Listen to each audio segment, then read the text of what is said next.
Hey everybody, it's Joseph Shepard. And your girl, Miss Laganja, Estranja. And welcome to another episode of Queening Out. What's the tea, Mr. Joseph? What's the tea? I don't know. I had an interview last week. Okay, for? Exposed. And it's coming out next week. And I'm like trying to figure out how to like word it, how to say it, I had a queen reach out to me. Okay. And this queen was like, I have been going through the ringer for the past couple of years. People have been calling me names, saying I'm a racist, saying I'm a transphobic, saying all Elliot these with things two T's. Mm-hmm. Okay. So I had Elliot. Elliot flew in from Vegas. Amazing. We had an hour conversation. Nothing was off the table. Everything was talked about. Wow. Every speculation, every Good interview, everything that came out. So next Sounds week, like the tea is hot. The tea was hot. The tea was hot. Okay. So, what about you? Well, let's see. You had your video. Sorry. I just need to talk about this. Oh, okay. Did you love? Okay. We're talking about Hot, my latest single in collaboration with Gala Music. So I did just release my music video. Driving wet and wet and we were styling. Some like it hot, I like it hotter. I make them sweat, it's a hot girl of summer. Like fireworks, I'll take you higher. Some like it hot, I like it hotter. And then today I released the behind the scenes making of the music video as well. What drug did you put in the song? Literally, I was blasting it. Yesterday I was working. You know, I already told you I was like in an awful mood. Yeah. And I had it on repeat the whole time. And Yeah. I was like, this video is so good. Thank you. The song is so good. And I'm not just saying that because I'm your friend. I'm saying it because it honestly is. I love it. Yay, I appreciate that. I'm very proud of it. My dear friend Krista Youngs and I, she actually wrote my song Daddy as well as Poison Ivy. We collaborated on this song together. So it's my first song that I've ever really written in collaboration with another writer. I usually work with a guy named Jay Tyler out in Atlanta, and I'll give him ideas, but usually he writes the full thing. I might change one or two things, but this was actually a process where I really sat down with Krista and we really wrote the song together. So that was a lot of fun. And then we recorded the song the same day. We did it all in 5 hours. So it was a very quick process, which again, I'm not used to. And then we literally made the video a week later, which was extremely quick, but I'm very, very pleased with how it came out and that I was able to pull off the whole project for $5,000, which is like unheard of. I've never done that before in my life. And Gala Music sponsored it. So I'm really grateful. I didn't make a single dollar myself because I spent it all on the art, but you know, the Lady Gaga method, you got to reinvest in yourself. And yeah, I just wanted a song that represented summer and that ultimately was just a lot of fun and showed me more in my natural habitat. Yeah. I feel like a lot of my videos, there's 13 looks, there's crazy sets, and I just wanted something that showed me as the beautiful trans woman that I am. So it's one look. Of course, I change up the look and get it wet and loose clothes. But ultimately, I did want something just simple. And I wanted to show a bunch of queer people gathering on the beach, eating s'mores. I feel like we don't often see ourselves in the natural party scenes. So I feel like there's a strong message. It was great for Pride. And I'm just grateful to continue to be making music. It's really my passion. It's what I want to do. I love drag. Drag has been an incredible part of my life for the last decade. But I think as I'm, becoming further into my transition and figuring out what my life looks like, I realize that I don't want to be lip syncing other people's music when I can make my own original music. So that was a lot of fun, a lot of work, but a lot of fun. And then I completed my last Pride gigs of the month. Hallelujah. We got through it. I was in New York.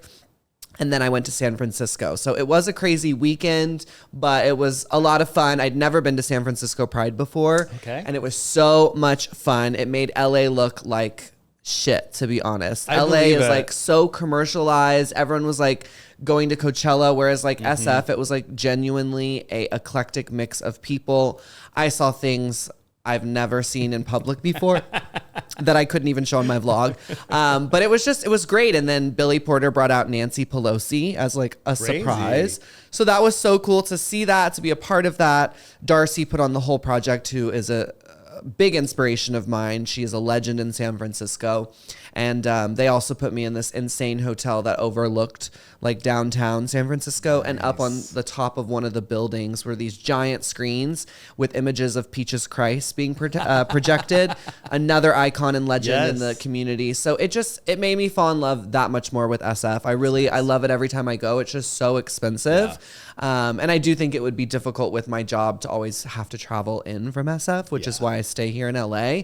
But my heart really does like belong to SF. I just feel so accepted there. I think gender identity, gender equality has been a subject there long before it was ever in our, peripheral. And, unisex bathrooms is like such a normal thing for them there. So every time I go, I just feel like our ancestors, and I feel this sort of lineage of gay rights movement there. And it makes me empowered and it makes me feel free to be myself. And I don't necessarily always feel that in this city. So it was a great way to end Pride. I got to perform my original music. It was the first ever legal consumption lounge, which I was like, this is so cool. This is so cool. And then after I walked around Pride and I realized like, oh, people don't care. Like weed smoking is happening everywhere. It's all a legal consumption lounge in the viewers' minds. But ultimately, this was the very first time they've had a legal consumption lounge. A bunch of different brands, many of which I've worked with, like Autumn Brands was there. I was actually brought by Fig and Thistle, which is a company I'd never worked with before, but they were super amazing. And so it was just cool to see, families and community members of the cannabis community and also see, my LGBTQIA plus community. My straight brother went to Did he? SF Pride. Yeah, he went to like all these different things, and I was actually shocked how much he was going to. Yeah, they had I think 6 stages. Yeah. So there was like the Latin stage, the soul stage, the hip hop stage, the API stage, the main stage, the cannabis stage. So yeah, 6 stages. And then you had like the clubs and bars doing things. Yeah, I didn't even try to do all that. I know live that up in clubs. He so saw I was a door I'm on Saturday. I ran into her in my hotel at 3 a.m. when I landed from New York. So it was funny. crazy. She looked so beautiful. So good. And she was performing on the main stage that night. So I was sad that I missed that, but it was good to see her. Yeah.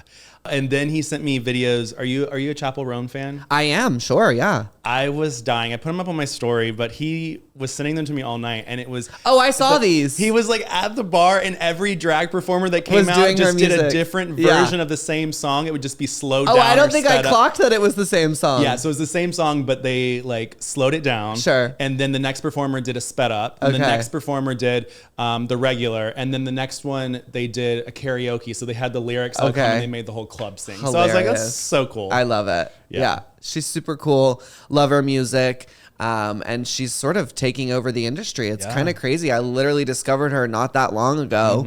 And then boom. I mean, she had over 1 million followers on Instagram kind of like overnight. So those stories inspire me because I'm obviously hoping that is me one day.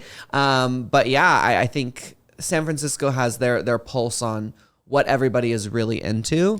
And so does New York. I mean, New York was having a Brat Fest, so they're in on it too. But it just showed me like LA is so sort of out of touch in a way. I don't think the show was out of touch. I think the people who put on the show out loud were amazing. I mean, Kesha was an incredible artist to bring. So was Adam Lambert. So the lineup was amazing. I just felt like the crowds are so different, Yeah. It's more homogenized here. It's all the same. And I think that what confuses it even more is that you have your West Hollywood Pride and then you have your LA Pride. Like if it was I didn't get to go to. Did you go to LA Pride? No. Okay. My friends did, and they said it was much more inclusive and diverse than the WeHo Pride, which I'm like, okay, well, that's good to know. Yeah. I think they should just do like one big shindig. I also think that is weird. We have Hollywood Pride too. So it's like Hollywood, WeHo, and LA. It's like, all right, y'all, let's work together. Put all your money together. Plus, then there's Van Nuys. And we have another one out in Compton, too. Long Beach. Well, Long Beach makes sense, girl. Because it's a little further They're away. far. That's 40 minutes away. They're their own city. But I feel like, a lot of the LA cities, you're right. It would be better if they all just like put one big budget in together. That could be killer. But I guess, now there's more the merrier. Yeah. If people want to go to 7 Prides, they can. I do not. Although I counted 6 this month. So that was crazy. Is your schedule for July crazy too? It's in between. I was going to take July off because I'd worked so hard in June, but then I signed up for the surgery, so now I need to make money. So as of right now, it's medium. We'll see how I stick to that.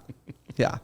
Are you doing the con this year or no? No, I'm not. It's my first year. I'm not going to go. I know. I, have always gone ever since 2015, since I was on RuPaul's Drag Race.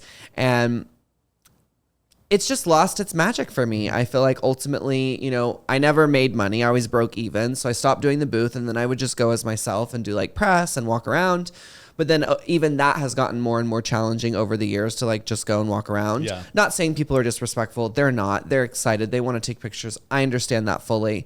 But ultimately, if I could just go and people didn't know who I was, I think I would enjoy it because I love seeing my sisters. I love going to the different drag booths. But it just becomes a lot, and trying to get the look and just all that. It's too much. And I ultimately feel like all the icons don't really go anymore. Mm-hmm. And I think I should join that list. I feel like I've given my time and I've done the dues, and ultimately, I don't want to do it. So I'm just not going to do it. And, people ask me to be in the shows that are surrounding it too. Mm-hmm. And I just was like, ultimately, like, I really want to step away this year, and we'll see how that feels. You know, maybe I'll feel like I miss out. Maybe I'll feel like, oh, I wish I'd done one thing. I'm not for sure, but I'll never know till I try. So this year we're going to see the people who come into town. I told them all they're welcome at my house, but I will not be traveling into downtown and doing all of that hot mess. What about you? Are you going to go? Yeah, I am going to go on Saturday just because of the fact, like I said earlier in a podcast, I just want to meet Ru. My brother. Oh, right. That's right. My brother's coming down from San Francisco to meet his first DragCon. And I also like that it's very, very, very much diverse. Like, what do you call it? Roster, yes. Yeah.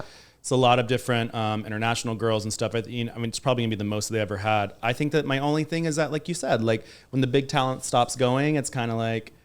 the Trixies, the Katya's, the Alyssas, the Violets, they're not going anymore. I'm like, I saw that Bianca's going to be there. Oh, wow. Okay. Yeah, I saw that. She's getting paid. Yep, of course. Somebody's paying her. Yep. And then I think all the All-Stars girls are going to be there. So Roxxxy's going to be there. They have to be. That's in their contract. Yeah. What do you mean it's going to be her first time at DragCon? She said it's her first DragCon. She's never done DragCon? She said she's never done it. Oh, well, she'll make money.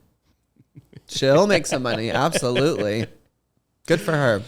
Well, let's get into some emails. Okay, let's. And see what's coming in what's through the crack-a-lacking pipeline. on the email. What's crack-a-lacking on the email train. Just a reminder, you guys, you can send us your questions, comments, concerns at laganjos@gmail.com. That's LAGANJOES@gmail.com. And we'd love to answer anything you want to know. First up here, we have a message from Audie. Hi there. I know you probably read all of your emails, even if you can't get it all on the show. So I got to send a message to my queen, Miss Ganja.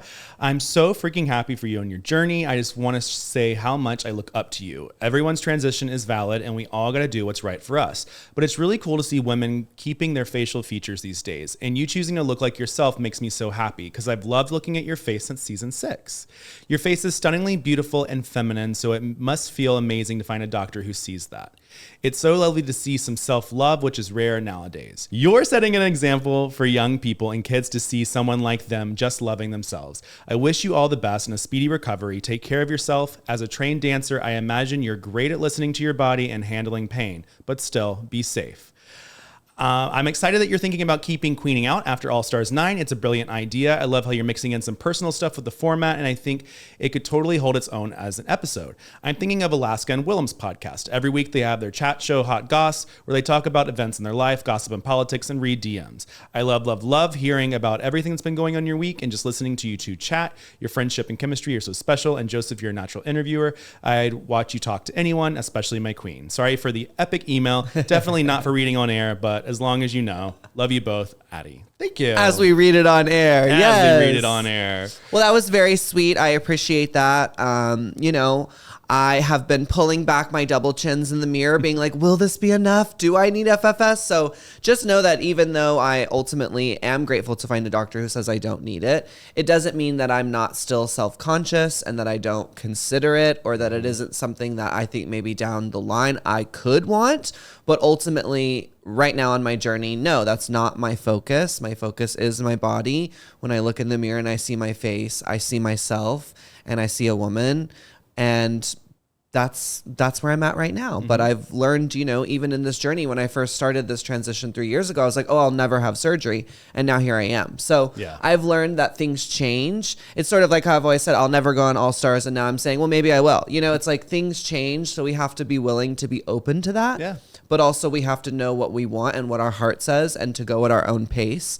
So thank you, you know, Audi, for just reassuring me that I look great as I do. And I definitely see all your comments out there. I saw lots of lovely ones on our last video of people saying that my face card never declines. Hey. It does. But for the most part, it doesn't. So thank you. It's much, much appreciated. All right, so this next email is actually coming from someone anonymous. They want to keep their name anonymous, but they are writing from London. Okay. It says, Joseph, I first saw you when Sissy That Chat Show came out and instantly fell in love. I went through your back catalog of exposed interviews. You are so gorgeous and so my type. If you were straight, I'd be in the DMs. Hey. Keep being fabulous. Laganja, I have loved you ever since I started watching Drag Race and first watched season 6 in 2017. I know it was a low moment for you, but I do quote, I feel very attacked at any minor inconvenience in my life. It was so incredible to watch you grow as a person and as a woman. I just love the way you speak so openly about things, and it's very inspiring. By the way, you have my dad's favorite drag name. A podcast continuing after All Stars ends would just complete my life. Thanks for providing weekly entertainment. Lots of love. XOXO. Oh, XOXO, very sweet. I love that. And you know what? I had somebody come up to me this weekend at SF Pride and be like, will you say I feel very attacked? And of course I did. And then afterwards they were like, do you get so annoyed with that? And I was like, actually, I don't. I think it's amazing a decade later that people are still quoting me and get their life having me quote it back to them. So thank you for supporting me. Anonymous, I love you. And thank you, Anonymous, for bringing up Sissy That Talk Show. It was a time in my life. Wait, wasn't that the one I did? Yes. Okay. I loved it. I thought it was so campy, but the world did not understand that it was supposed to be campy. And they thought, what do you mean? A lot of the people online, when I put it out, thought that some of them, it was the first time ever seeing me. They thought that like somebody took Exposed and they made it a new format. So a lot of people thought that this was becoming, it was Exposed, but taken over by a different network. Got it. And that they changed it. And I was like, no, it was literally my idea to do something campy and funny and blow it out of the water. And I think a lot of my inside jokes and my camp may have gotten lost on the audience because they thought maybe I should have explained it better. Explained the transition from one to the other. Because you can do more shows than one. It's just right. I mean, it had a whole different name and different segments. Yeah. But it was a lot of confusion. Okay. Yeah. Interesting. But it is what it is, and I love it. That's right. I loved it too. I thought it was hilarious. I mean, we got some great moments from there. We did. The queso. The queso. Me doing those weird quotes on the green screen. Do you remember this? Yes. What was the, and then the. Catch this? Serving, whatever you said. Yeah. Catch these phrases. Catch these phrases, yeah. I loved it. It's good to switch it up every once in a while. Yeah, you have to. I mean, at the end of the day, it's like you can't be stuck in one thing. No. And that's also where my new show is going to start going more into not just drag queens, but also other LGBTQIA plus musicians and artists and celebrities and stuff. Yeah, and just like kind of dipping my toe because that's kind of how I started out. And then I got into the drag world and it's great and wonderful and I love it. But you know, there's always that little part of you that's like, I want to do other things. I want to do the things. Yeah. I want to interview the person that like I'm like bopping their music right now. Right. Or I want to interview like what I'm really interested in. So you should get Chase Icon. Ooh, do you know her music? Yes, I do. Love her music. She's great. I think. But yeah, people like her. It's like, come on, she deserves to have her story told as well. Yeah, exactly. Yeah, that's cool. I'm excited for that. So that's going to be the After Dark series. That's me, the After Dark series. Okay. So we'll be shooting. So we'll still have a sort of similar format to Exposed, where you're getting more serious with them. It's more. I would say it's more of like think about how serious Exposed is, and then think about if you were like getting high at night, you like want like a little bit of like comfort, you want to like watch something funny and like cool. It's just like more of like a 30-minute conversation with your favorite divas, whether it be drag or not, and is it going to include sex? A little bit. After dark. Yeah, I think of sex. The topics will be a little bit more risque. A little bit more risque. Okay, I'm excited for this. But you haven't premiered this yet, right? No, haven't premiered. Okay. We start shooting in 2 weeks. So yay! Very excited about that. And this will be on your YouTube? Yeah, gonna be on my YouTube, and we have a lot of international queens as well. I tried to reach out and try to do bringing people who don't always have their story told. Yeah. Okay, yeah. Nice. Yeah. Well, that's exciting. So very exciting. So before we get into this episode, we were right on all of the people that I spilled the rumors on. Were we? Okay, I looked at them, but you know me, I can't remember what we said. So I was just like, I think I recognize most of these people after our convo. And I saw this video on Eureka's Instagram, and I felt so bad. And I get it.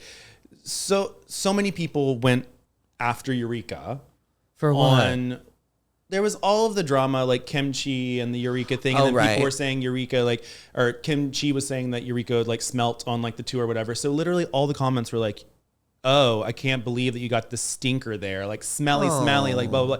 Every single thing, even all of her posts. And then she made a video and she was breaking down in her car. And she's basically like, this is what I love. This is what I do. She goes, yes, there was a time where I probably didn't smell the best. Because I had no idea. That's not how I was And she was I was going through depression and my mom just died. And I was going through a lot. So I probably wasn't paying attention. So I apologize for that. But lay it out. Stop. That's the part I don't like. It's we all love the drama. We all have fun watching that. But we don't need to participate that. No. But we don't need to participate in that. It's and people are going to say, well, you and Joseph talked about it. And it's yeah, we did. But also I think we tried to be honest, open, kind, considerate, looking at both sides of the coin. It's leaving a comment you smelly bitch. It's come on. Yeah. That's so low brow and it's so keyboard courage. It's come on. You would never say that to her face. Yeah. So why do you go on her Instagram to do that? If you don't have anything nice to say, don't say it at all. How did you not learn that? Yeah. I don't know. That makes me sad because again, I ate that drama up. Not gonna lie. That was tea. But ultimately, I love both of them. Yeah. I support them. I think that's so sad that people would go out of their way to leave hate on her page on such a big special day, being able to announce something like that. Jada Essence Hall, when I interviewed her after her win years ago, she gave a quote that I had never thought about before, and it still sticks with me this day. She said, life is just so short for you to just feel like you need to find something negative to say to people. If I am 100% that girl, if I'm at the store and I'm picking through apples to see which apples I'm taking home and that apple is rotten, I'm gonna just set it there. I'm not gonna pick it up and be look at you, you rotten little bitch. I'm just gonna leave the apple where it is and mind my business because it's not for me and just keep it moving. It's not needed. It's not wanted. It's not if it's anyone. not for you, put it away. Yeah, for sure. Yeah. Well, that's disappointing. I loved her, the suit, strongman suit. Yeah, it kind of reminded me of Milk from my season. Totally. I love that. I saw the trailer today. The trailer was pretty good. Was it? Yeah. I just think that this is versus Canada, right? Canada versus the world. Yeah. Okay. I just think that Canada needs to they need to fix their lighting department. For every single season of Canada's Drag Race, I don't know what it is. It just looks like it was shot, the studio looks nice, but the lighting just always looks so dark. Huh. And it comes off as well, as a drag queen, I would probably prefer that. Lower those lights, baby. Lower those lights, soften the filter, and pull back. Well, let's take a break, and when we get back, we're going to jump into this episode of All Stars 9, Episode 8. And we're back with another episode of Queening Out, and it is time to break down the latest episode of RuPaul's Drag Race All Stars 9. Ooh. A design challenge. A design challenge all about RuPaul's music. Shocking. And we had a photo challenge at first. Did we? Yeah. But before the mini photo challenge, everybody was getting a little angry at Angeria. Oh, that's right. Yeah. Okay. And there was a moment, and I'm trying to think who said it. Mick got upset. Yeah, Mick got upset. I remember I was kind of gagged. I was like, oh, they really got to him. And then there was the whole thing, because Plastique basically said you need to chop somebody who has the same amount of badges as you. Right, which I thought was smart. Yes. And so Angeria did that. And then I think it was Nina called her out and was like, well, girl, you have 3 badges now. And I'm like, she didn't when she chopped the person. That's the point. You're not chopping up. You're chopping the same level. So even though you're getting that 3rd badge, then in the moment you had 2 badges, and so did the other person have 2 badges. I feel like I followed Plastique's math. I feel like it does make sense. But yeah, they were definitely saying in the workroom it did not. And it was Nina stirring the pot. Yes. Nina. Shocking. Good for her. Well, Nina ends up winning the photo bomb challenge. What did they had to do quick drag? They did quick drag, and then they got in front of they had a luggage that was sponsored by. Oh, right. The away luggage. Yes. Yes, it's coming back to me. Yes. And then they had to take pictures. Nina was like taking it up the ass. Yes. Okay. Yes. See, I watched the episodes, y'all. just sometimes they I just don't remember them. So they get to choose the song they want to do, and since Chanel, I don't know, I feel like RuPaul just threw her a bone. She's like, Chanel, you don't have a badge yet. You can choose first. Yeah. So Chanel chooses Hey Sis, It's Christmas. Shocking. Have you seen her Christmas collection? Yes, it's crazy. It's insane. You guys, if you've never seen this, you got to Google Chanel plus the Christmas thing. She was on a Christmas show. It was like the for lighting. Great American Girl, Light Fight and then last year, Voss Events did a Christmas show here in LA at the Beverly Center, and all the props were provided by Chanel, and they were like huge and animatronic. And I was like, where does Chanel store all this? Apparently, she has like a giant warehouse in Las Vegas where she stores her Christmas stuff year round. Like, she is a Christmas fanatic. Oh my God. Which is why I was a little disappointed in the outfit. I felt like she could have really taken us there. Well, she can't sew. So I can't sew either. Be creative. Hot glue. Like how Georges won that one challenge. Remember her season? Yes, I do. And it was the 2-piece and a biscuit. Yes. Yeah. Angeria, Paris Van Michaels had Cake and Candy. Right. Got Mick had New Friends Silver, Old Friends Gold. Don't know that song. I was like, what? Georges had I Bring the Beat. I didn't know that song. Yes, you do. That's definitely been on the show. I bring the beat. Oh, yes. I don't actually know if that's how it goes. I bring the beat. I just feel like I've heard it once or twice for sure. Nina West had Cha Cha Bitch. Of course. Plastic Tiara had Stay Baby. Didn't know that one either. No, Star Baby. Oh, well. Because you're a star, baby. Yes. Like, okay, we know that Stay song. Baby. We know that song. We know that one. Roxy Andrews had Lady Cowboy. Now, that one I didn't know either. Like, get up. Wasn't that the, like, Get It Up? Sure. I just don't know that one. And then Vanessa Vanjie Mateo had Kitty Girl. I just think they should have had Peanut Butter. I would have wanted that one. Peanut. Yeah, I would have wanted that one. You should have just, like, got, like, all the peanut butter slapped over your body like Peanut Butter Baby. Do you know who Peanut Butter Baby is? No. Who's Peanut Butter Baby? This is the real thing? Yes. But honestly, that would be so hot if you were just naked and you covered yourself in peanut butter and you didn't make an outfit at all. They would gag. That would be fierce, though. Have you not seen? You've never seen this Peanut Butter Baby? Oh. What are you two doing? What are you doing? Does it feel good? Yeah. I love it. Well, I was thinking more the sexy version. Okay. The, like, you know, people who get turned on by eating vibe. So it'd be like very like smears right here and a little smear down there. And you'd come out with a jar, maybe in a spoon, and like eat it. Yeah. Could be fierce. You could also like have like a jar of jelly too. You know, just like Ooh. put that over. Now like we're getting really Dragula with it. Just pouring jelly all over your peanut buttered body. Love it. Disgusting. Do you like peanut butter? I love peanut butter, but I never liked PB&J as a kid. I don't know why I couldn't get into it, but now as an adult, absolutely sign me up. Great, Welch's grape jelly and peanut butter and white bread, the Wonder Bread. Girl, cut the crust off. I'm in. What? I just remember Wonder Bread so well. My mom, when we were on the very low income side, she would get Vienna sausages. Okay. And then she'd put them in Wonder Bread, and that'd be my lunch. Wow. Mm-hmm. That does not sound as delicious to me. It was not. Yeah. It was not. But I don't really like sausages. Anything like encased. You don't like it? I like hot dogs. I'm not going to lie. Especially if they're bacon wrapped. I'll get into that. But like sausage links, there's something about when you bite and that skin pops. Ooh, it gives me the ick. I don't like it. But now like flat sausages, like you know, the ones you get from like McDonald's. Yeah. Fine. Oh, yeah. It's just somehow when it's encased in things like bratwurst. Oh, that's really terrifying to me. Anything where the skin pops, I'm like, pops, oh, and I then can't do also it. like if it tears away, like if you have to like tear it, you know what I mean? Like if that skin that's on the outside, like you're like, oh no, I'm so grossed out. Yeah, no, it's a no for me. What are we even talking about to get on this?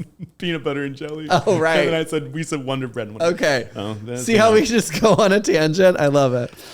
Chanel and her walkthrough ends up confessing to Rue that after she quit the show, it's always been a thing that she's lived with for the past 17 years, and she's felt like RuPaul has not 17. Has it really been that many years since season 1? I am old, bitch. It can't have been 17 years since season 1. Yeah, really? We're about to hit season 17. But that doesn't mean years. Don't we put out 2 a year now? So they filmed it in 2008. Well, I was in college, and I started college in 2007. How am I this old? Oh my God. That's what I wonder all the time. Not about you, about me. Thank you. Wow, 17 years ago. Yeah, so she's harbored a lot of hurt feelings. Yeah. And Rue was like, no, I love you, blah, blah, blah, like, and gave her the validation. But staged. Yeah. I always wonder that in my head. I'm like, no, that one didn't feel authentic. The way he hugged Gottmik was so different. So different. You could tell. Yeah. So it was giving TV. Mm-hmm. But you said Chanel's like not talking about it and like super mad, right? Yeah, because she did the Roscoe's last week or whatever, and she discussed that RuPaul apparently went on for the 20 minutes like we discussed, right, and how she's not watching any episode, and she's just kind of done with it. I hate that for her. I really do. I mean, at the end of the day, I know this sounds bad, but like production is riggery. And well, that's their job. Yeah. That's their job. They have to make things move. They have to give story. They have to provide drama. They should have given her a mini challenge badge like they did George's, I think it was. Like, right. They could have thrown something in there. No, they definitely said this was your storyline before and we're going to continue it, which is, again, one of the reasons why I'm like, I don't want to go in there. I know what my storyline's going to be. Ooh, what She's if still she crazy. quit again? Maybe that'd be fierce. I'd actually live. That would be good. I would live. But it's a charity season. She ain't going to do that. You can't the quit on charity. Anxiety and depression. I made that joke so many times. I'm like, the amount of anxiety and depression she's causing the anxiety and depression division. Stop. Like, I loved when Nina messed up her gloves multiple times because I was like, that would be me. Me. Me. Wouldn't be able to Absolutely. do that. Did you have a design challenge? I did. It was the first one, and Adam Lambert told me I look like a dude. Oh, well, that's nice. I don't think that would fly these days, but yeah. He said I was looking masculine. I had like black hair and I had like taken a black tutu and put it around my neck, kind of like a clown would, a ruff. And then I had taken a disco ball apart and like put all the little mirrored pieces on a corset and then had like black fabric and some probably hideous shoes. But it wasn't bad. It wasn't that bad. And I didn't look like a dude. It was like, come on. I also hear so many rumors about girls saying that those sewing machines are the worst things in the world. I wouldn't know. I never picked one up. I heard that they break all the time, and Probably. that's like an issue that people have, like, because then it's like one person's sewing machine will be doing so great, and then somebody else's breaks, and then they don't replace them or anything. So it's like everyone has to go to that one, wait in line. Yeah, no, I just remember working all night. Like after we stopped filming, like I was still gluing little tiles of mirror to my corset. Stop. Mm-hmm. That's why when Roxxxy came in and was like, I pulled an all-nighter, I was like, she really did. There's no doubt. There's no doubt. I love too when I did the podcast at DragCon, and then Candy Muse told me that Gottmik's look production thought that it was trash, so they threw it away because it literally was like, which look? It was her. Yeah. I mean, I could see it looks kind of like scraps. It's got a nice asymmetrical line to it, but it is definitely, if it was like balled up and then on the floor, it's giving scraps. Well, let's watch these looks. Okay. And see what we think, and thunk. Time to wear it or tear it. Is that what we used to call yes, it? We haven't done that in forever. forever. This was beyond. I mean, plastic, I literally could not. Like, this was perfection. First off, a star pattern is so not easy to sew. I mean, I don't even sew, but I know that that is not easy to sew. I love the way she came out with it wrapped up and then revealed to show us that it was a train. I thought it was beautiful the way she color blocked it and then added the black to really ground it. Loved the head, adornment of rhinestones that matched the rhinestones in her outfit. I just thought this was classic, chic, and absolutely cunt. I agree on 85% of what you said. Oh, wow. She's got critiques today. I think that the dress could have been so much prettier without the star train. That's my own thing. That's what made it drag. My issue with the star train was predominantly the under. You didn't like the alligator skin. Yes. I think that made it look thick. Like, not thick, but like it didn't flow as well. And I think that with trains, like normally it's just like a flowing, and I felt like it was a little like stiff. I almost saw it as like a cape as opposed to a train, you know, because it was just attached to the back. Yeah. I mean, yes, it dragged on the floor, but it kind of had a cape-like feel, maybe because of the thickness. I think maybe if she'd lined it with the velvet on her outfit, it would have blended together too much, which is maybe why she chose another fabric to give it. I get that. But I also see what you're saying, that it made it heavy. Right? Yeah, I mean, everything else looked great. I mean, you can tell that it was the detail. A lot of artistry that went into this. Like, her mind is absolutely phenomenal. And to be able to also like try something that you may not know if it even works, like, come on. And she really gave us the song, because that was another one of my problems with a lot of these looks is I'm like, I don't know what song this is, but this is definitely giving Star Baby. Yeah. Or Stay Baby. Stay Baby. Also, she painted her mug in like 30 minutes. That hateful whore. Miss Georges had I Bring the Beat. Did she bring the beat for you in this? Well, she looked great. I definitely saw the homage to Roxxxy Andrews, but it was a little underwhelming because no, I don't really see the bringing of the beat. I don't really see the reference to the song. I just see like a Georges outfit. And so it's great. I love the movement of the chains. I love the iridescent. I love the way she lined it, the makeup, the hair. It looks super good, so super solid. Would never know this was a design challenge that she made. But yeah, I didn't get the song. I did like the neon to the sequin, whatever, iridescent vibe. I like that, so it wasn't all one thing. I think that my only thing that I had an issue with, which if I were to be in this exact same position, I probably do the exact same thing, was just the line, not the lining, but the bottom of the dress or the skirt was just, you could tell that there was a lot of... Oh, really? Yeah. I didn't clock that. It didn't look flat or finished. Okay.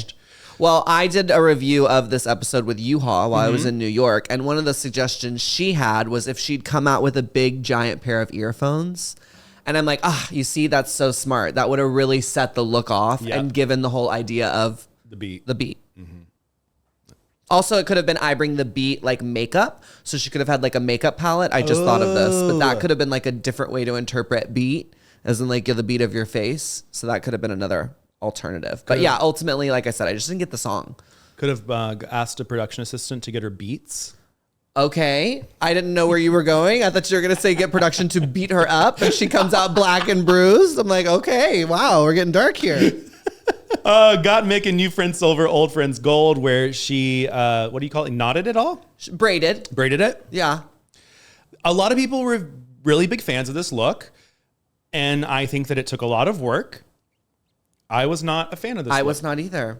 I thought the hair was amazing. The hair is so sickening. I love the hair. Great. And I like the bag idea, although it feels a little kitsch. But yeah, I thought the outfit, while she probably did spend a lot of work braiding it, you can't see it. It's wrapped around sequins, so it all just kind of blends in. What I really wish she had done was had those braids hanging off to create movement.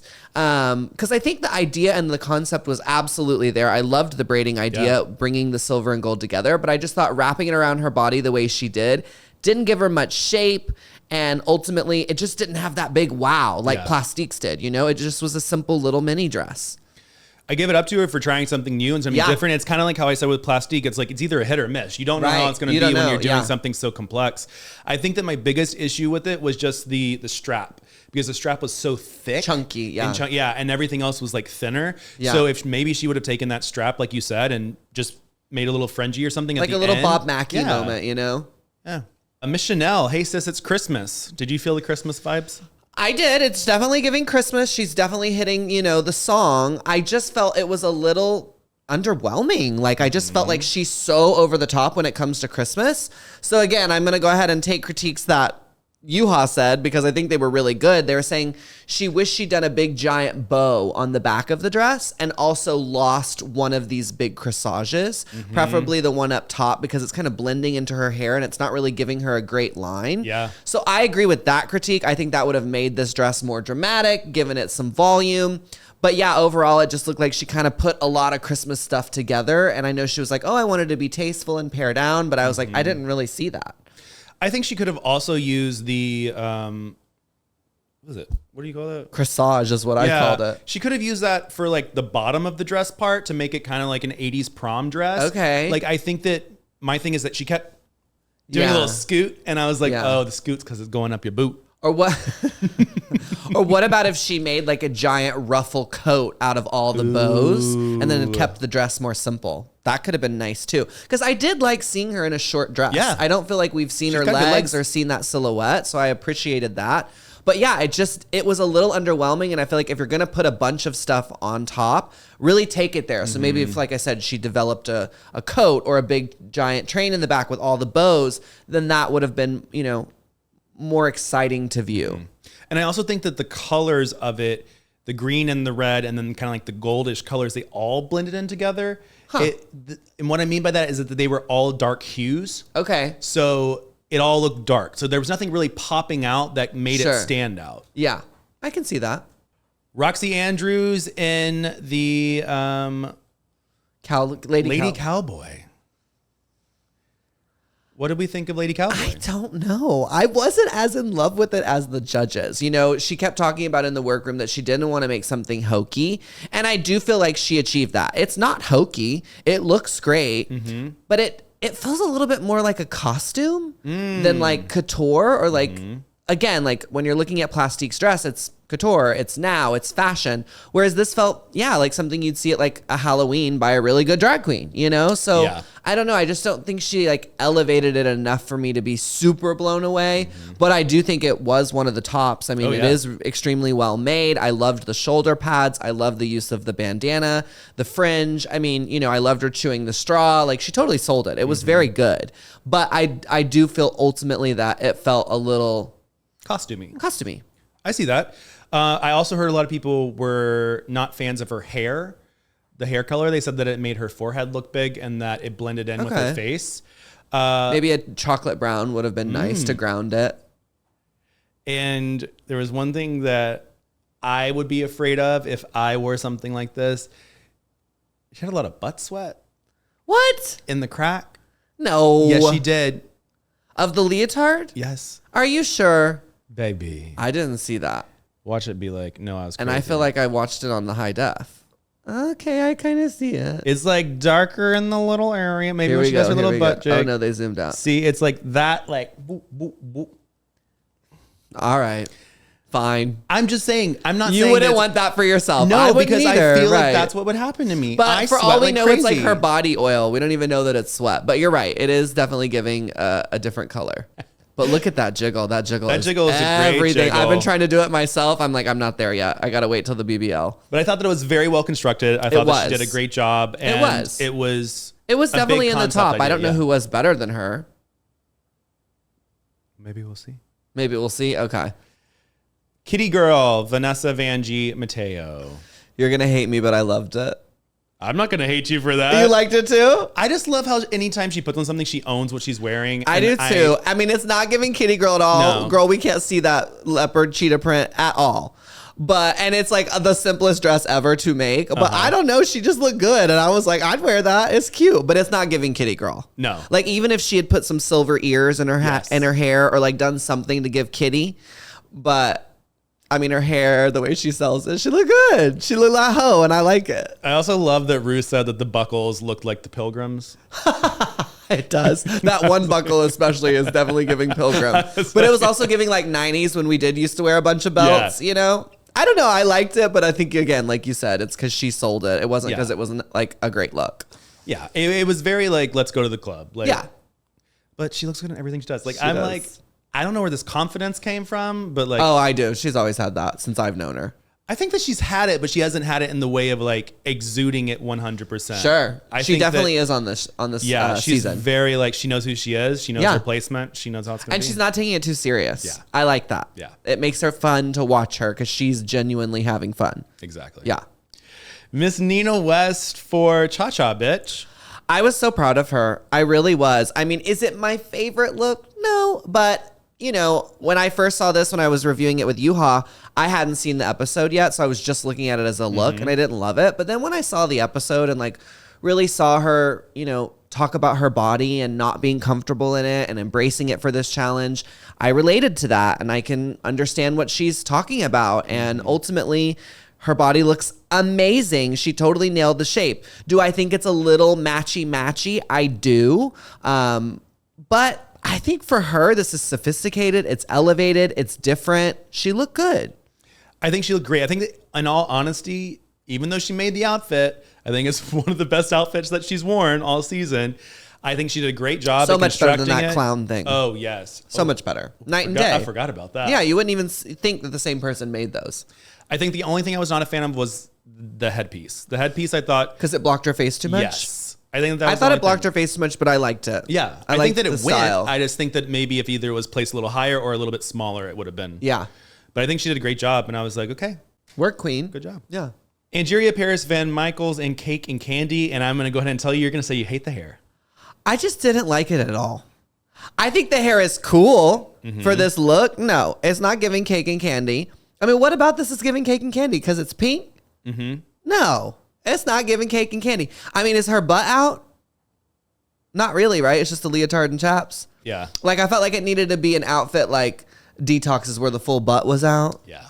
Or like, I felt like she needed to put like candy in the hair, or like, I don't know. I just didn't feel like she was giving me the song. It's a very well-made outfit. It is beautiful. But for the challenge, I was pretty underwhelmed. Should have had some birthday cake candles in her hair. Well, the hair kind of looks like candles. I could see that. Yeah. She should have lit the hair on fire and come out with the hair on fire. Sickening stunts. I would be down for that. Oh, I don't think that would be safe. I don't think they would allow you either. This is what in Adora Dragula. said. Right.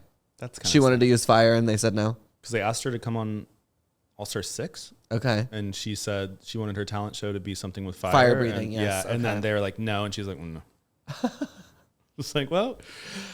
So we end up with our top two. We have Plastique and Roxxxy. Yeah. I think that that's fair. I think that Yeah. that's who I would have chosen. I do too. And they performed to No One Gets the Prize by Diana Ross. Yeah. Roxxxy, I think, did a great job at that. I do too. She embodied the song. She did a lot of like facial things. And then I learned that she's never lost a lip sync ever. I know. I didn't know that either. I was gagged. That's insane. Yeah. I think she's done like 8. That's crazy. She is a good lip syncer. She's an amazing performer. And she knows how to not have to do too much. You know, like she really does like sit into her own skin and just perform, which I think is very impressive as someone who does the complete opposite of that and does way too much. So yeah, I thought it was a good lip sync. I think that Plastique definitely held her own, but that Roxxxy was the winner. Oh yeah. And then I guess Plastique was asked about, you know how I talked about like previously how she didn't know the words for some of her lip syncs. Okay. So she talked about in an interview that she doesn't perform male voices and lip syncs. She says, I know the words, but if it's a male, I'm not doing remember it. I told you that. Yeah, I was like, I understand. Yeah. I get that. I don't, but It's a doll thing, hun. I guess so. I guess I'll never understand. But hey, it's an illusion. She wants to keep the illusion for herself. That's right. Go for it. That's right. Just hate to see what would happen if it was just an all-male singer. She'd like to keep it on, please. Well, this was our last time that you can be snipped. Oh, really? Yes. Okay. And what's going to happen then? Then I think that we're probably going to get into the final couple of episodes. And once you don't have the badges, you have to sit out? So I guess that the top 3 badge holders get to move on to the finals. Okay. And then it will be, I think that there's also like a lip sync thing again. And then I also think I read that the top 3 are going to have like a talent show or something. Interesting. Yeah. So. But we're more than halfway through the season, right? Oh, yeah. I think we only have like 2 or 3 episodes left. Okay. And then Angeria, Paris, Van Michaels ends up getting cut again. Wait, Roxxxy. what? Really? I do not remember that. Yeah. Was she livid? She was like, give it. She knew it was happening. But who's the other person with 3? Plastique. Oh, she couldn't cut Plastique because Plastique won. Dang. Oh, you know Angie was bitter. Well, that means next week we'll have something good to start the episode with. Yeah, so I think that Angie has 3. Roxxxy has 3. Plastique has 3. And I believe everybody else with the exception of Chanel has 2. Dang. Chanel don't have 1. That's so sad. They should have thrown her 1 in the mini challenge, like you said. Because if I went back on a show and I didn't get 1. After you had already had that storyline, oh, I'd be livid too. Dang. And this really was her challenge, I felt like. Even though she doesn't sew, she could have given us that Christmas couture. I just know it. Yeah. I just know. I think she was too worried about sewing. And that's the thing. I don't sew, so I wouldn't even try to sew. Yeah. I just wouldn't. Ben de la Creme won my season, and she didn't sew a thing. So it's like, you don't have to sew. It's just like you said. Do you even know how to start a fire, mama? Right. Well, on that note, we'll be back next week for another episode of Queening Out. Make sure to send us an email at laganjoes, LAGANJOES @gmail.com, and we may read your email on the air. That's right. And we'll see you next week for another episode of Queening Out. Bye, guys. Bye.